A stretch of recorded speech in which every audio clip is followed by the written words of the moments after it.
January 1968. The opening salvos of the most widely debated battle of the Vietnam War.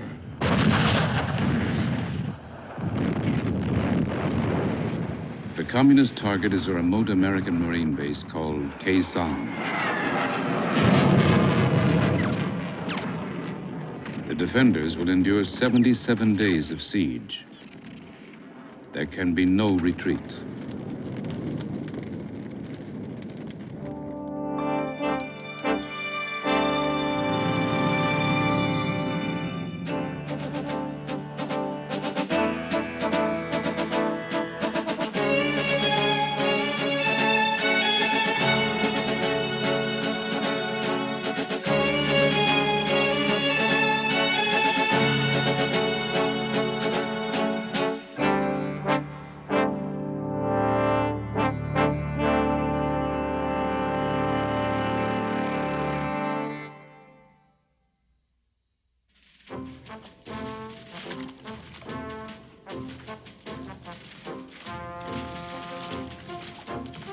December 1967, a large North Vietnamese buildup is observed in the hills around Khe Sanh. According to American intelligence, the communist battle plan is to surround, then overwhelm the position. The target, an airstrip on a small plateau, Khe Sanh, until now a little-known name in America's 3 years of combat involvement. Khe Sanh is located in the remote northwest corner where South Vietnam borders Laos and North Vietnam. To hold Khe Sanh, its defenders must control several nearby hills.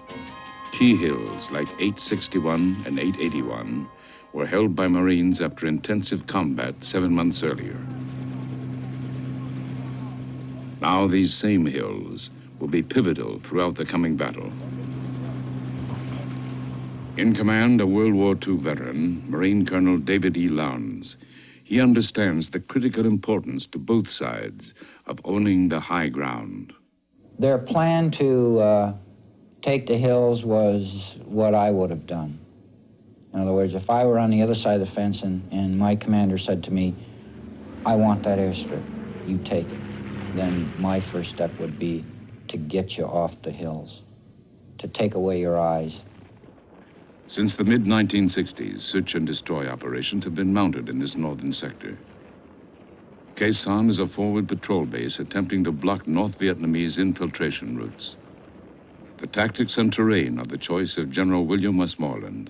I was influenced by a desire to fight the enemy away from the populated area. If we could fight them in the hinterlands there, in the rugged, hilly and mountainous area along the Laos border, our fires wouldn't be inhibited by the proximity of civilians. But now, 3,500 Marines are pinned inside their own barbed wire. They're encircled and outnumbered at least 4 to 1. An operational base becomes a fortress besieged. January 21st. Communist long-range artillery spearheads the opening attack.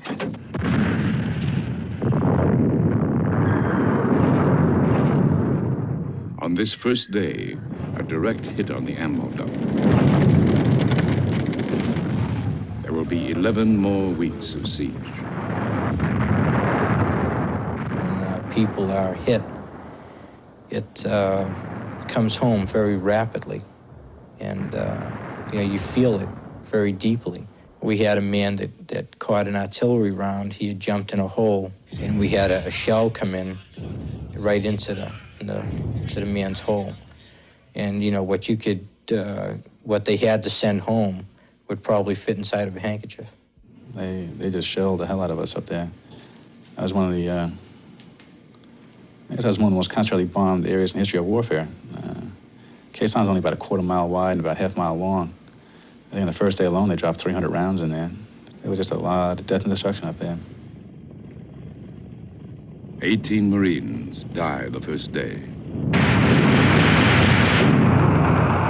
Number 1, fire! For every incoming shell, the Marines shoot several back. But they are the more visible, more concentrated target.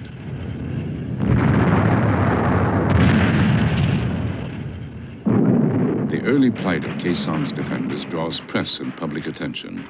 It quickly becomes the major war story. Press analyst Peter Braystrup. It was melodrama at its purest, and no such prolonged confrontation between the Americans and the North Vietnamese had taken place up until that point in the war. So you had visions of Dien Bien Phu in your head, the surrounded Marines, and you had this unending but never climactic story to cover. Press comparisons to Dien Bien Phu disturbed the American command. This battle, lost by the French 14 years before, is the symbol of Western military failure in Vietnam. Dien Bien Phu, like Khe Sanh, was an isolated base that had to be supplied by air. Here, too, the communists had a superior encircling force. Artillery bombardment devastated Dien Bien Phu. The victor at Dien Bien Phu, General Bo Nguyen Giap, has planned the siege of Khe Sanh. The similarities are irresistible to the press. Every new reporter who came up said, try to equate it to Dien Bien Phu. And I kept trying to tell them, and I'll tell you today, that the comparison is not good.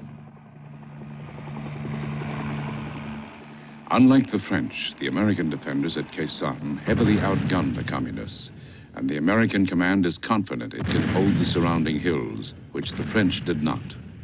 At Khe Sanh, the U.S. has total air superiority. But visions of the Dien Bien Phu defeat haunt President Lyndon B. Johnson. He fears America's Vietnam policy may shatter if Khe Sanh falls.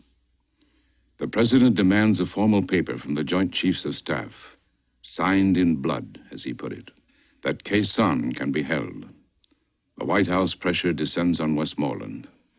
Well, because of the visibility given in the United States by the media, and particularly by television, there was great consternation in Washington. The president and his advisors were very much influenced by television accounts and by press accounts, because they would receive that information before they would our official reports. And Mr. Johnson and his advisors were concerned to the point where they over-evaluated the importance of that battle and the prospect of our being defeated there.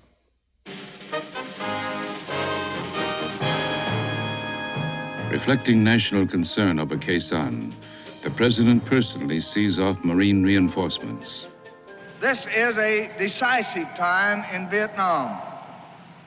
The eyes of the nation and the eyes of the entire world, the eyes of all of history itself, are on that little brave band of defenders who hold the pass at Khe Sanh and the area that is around it. The reinforcements arrive at the height of the siege. Troop strength is now 6,000, including a battalion of South Vietnamese Rangers. I made the decision to hold Khe Sanh, and we reinforced it with Marines and with a battalion of Vietnamese Rangers. The force was the minimum force that I thought could be supplied, if necessary, by air. On orders from Johnson, Westmoreland himself reports daily to the president.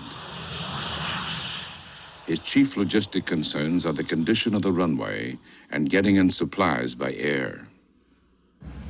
Despite his supply problems, Westmoreland decides against opening the highway into the base. His troops are spread too thin. Khe Sanh must continue to depend solely on air supplies. A C-130 spews gasoline from a damaged wing. A mortar round just misses the plane. The airstrip is the main communist target and needs constant repair.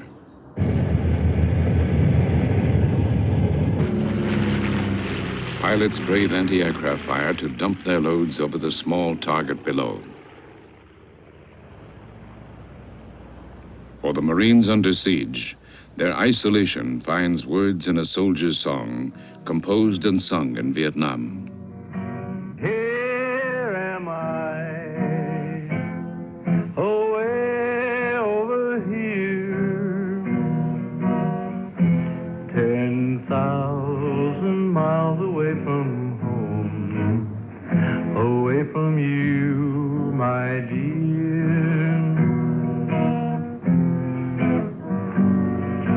Here am I, so homesick and blue. I need so many, many things, but most of all, I need you. We shared our bunker with large rats that they actually owned Khe Sanh. We was just roomers there.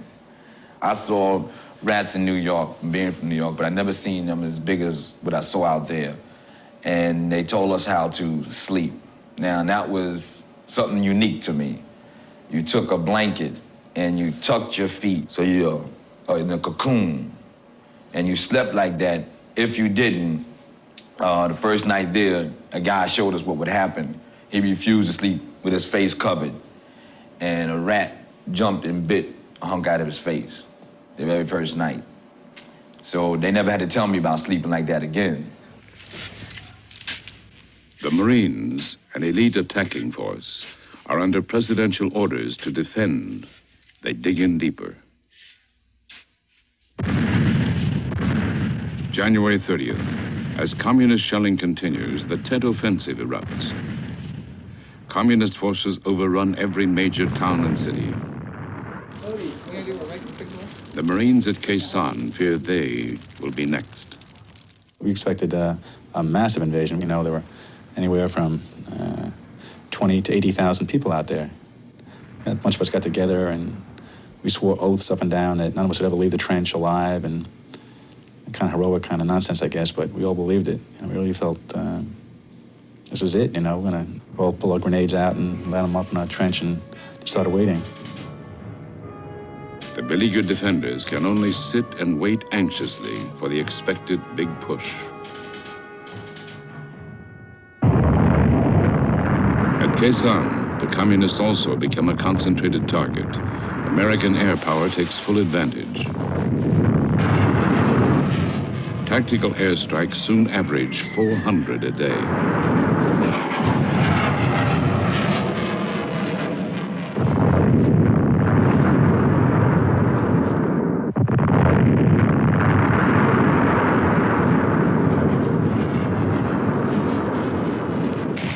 The U.S. claims only 2 fighter bombers lost to the fierce anti-aircraft fire. For communist troops caught on the move, the air power is lethal, but they're experts at entrenchment. Those dug in evidently withstand the airstrikes and so prolong the siege. Intelligence analysts working from aerial photographs determine likely North Vietnamese troop routes.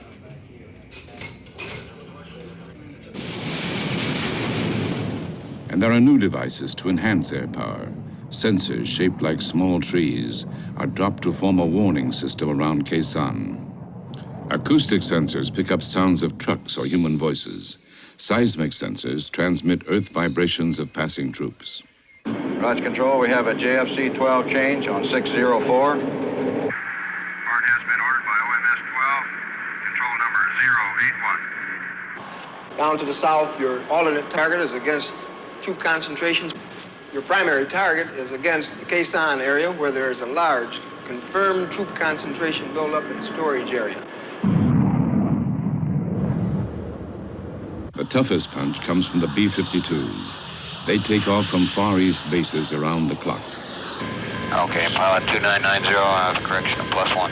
2990, 0 correction, co-pilot. 4, 3, 2, 1, go. Ram. Your plane is travel still. I have it. Take off the light.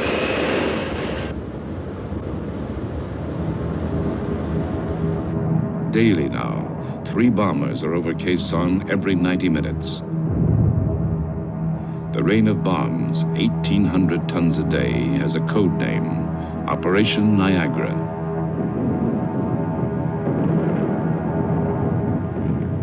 arc light raids, B-52 raids. Really tremendous raids. You didn't even see the airplanes. All you saw was the air being ripped apart and the ground thundering underneath you, and you're bouncing in the air. You're not even aware of where the planes could even have been.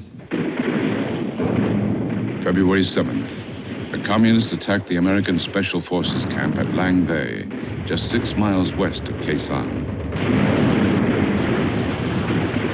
Communist tanks appeared for the first time in the Vietnam War, a new alarm for the American High Command. Lang Bay has just 24 American defenders, backed by 900 mountain tribesmen. The defenders desperately call for help from Khe Sanh. The Marines make an agonizing decision. They do not attempt the rescue because of the risk of ambush. Only a handful of Lang Bay's defenders escape.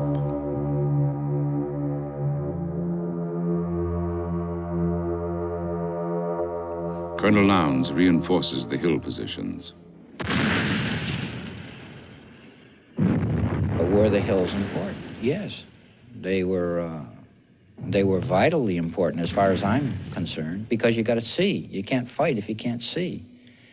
In other words, if he could come in and get that key terrain and put his observers up there, then the effectiveness of his rocket and mortars and everything else becomes 100% more valuable. And also, it denies us the privilege of spotting on his people that are trying to move in towards the base.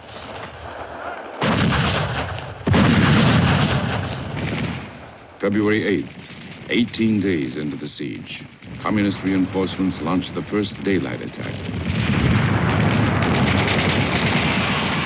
They storm up Hill 64, just 500 yards from the Khe Sanh wire.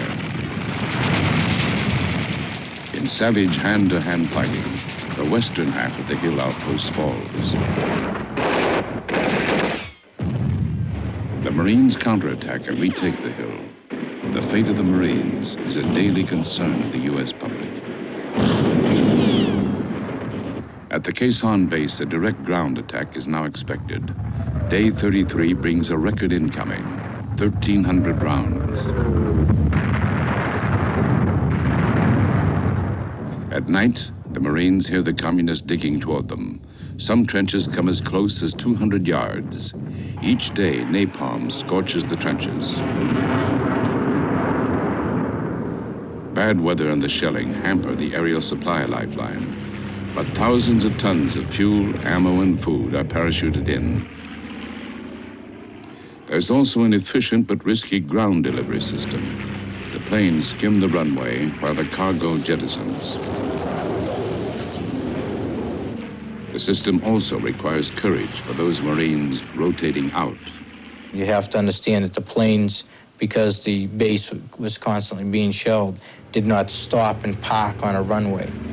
And they would unload what they had by throwing it out the back. And you would wait in a line, and as the plane went by, you would run after it and jump in. And the first plane was a mail plane that I tried to get out on, and I didn't make the plane. And the plane did not make it out. It was just lifting off, and it got blown away at the end of the runway.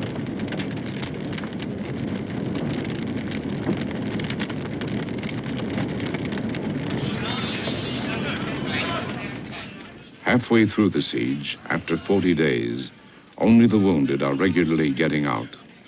Some of the guys wanted out bad enough that they would jump in the hole into the trench line and have their feet above the trench line, hoping that they would get a piece of shrapnel to cut their leg or their foot to go home from. They wanted out that bad.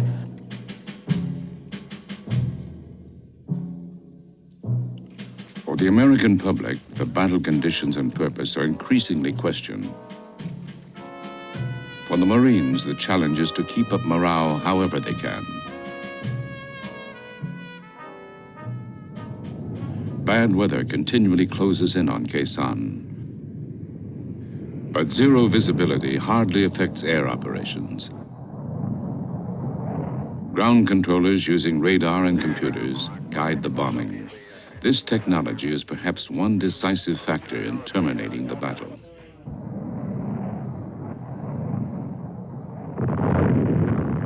In mid-March, the Marines realized that like a quietly receding tide, the North Vietnamese are leaving Khe Sanh. The time has come to lift the siege. Starting April 1st, helicopter assaults are made against pockets of remaining communist infantry. Within a few days, air cavalry units link up with the defenders. On the ground, lead elements push west, meeting little resistance. Starting April 6th, the relief forces move into Khe Sanh. The 77-day siege is over. The evaluation begins. An officer at Khe Sanh, Max Cleland. When our relief forces landed within 2 miles of Khe Sanh, we found that the 2 miles between us and the base had been literally leveled by B-52s. Despite Khe Sanh's relief, the military must still deal with comparisons to Dien Bien Phu. We had the superior firepower, we had the superior air support, and we had the superior mobility at Khe Sanh. And ultimately, that made the difference. Although the Dien Bien Phu didn't materialize, the operation was given such visibility in the United States, it did play into the hands of the enemy psychologically. Now, I think it should be recognized that the strategy of the enemy was to defeat us politically at home. I think they were smart enough to realize they could not defeat us on the battlefield. The Khe Sanh siege turns many Americans against the war. As the battle ends, a Gallup poll shows that 1 in 5 Americans switch from support to opposition. Peace out! Peace out! Peace out! Everybody! Peace out! Peace out! In North Vietnam, the public is shown scenes of anti-war unrest in the United States. They are told the war is being won in the South.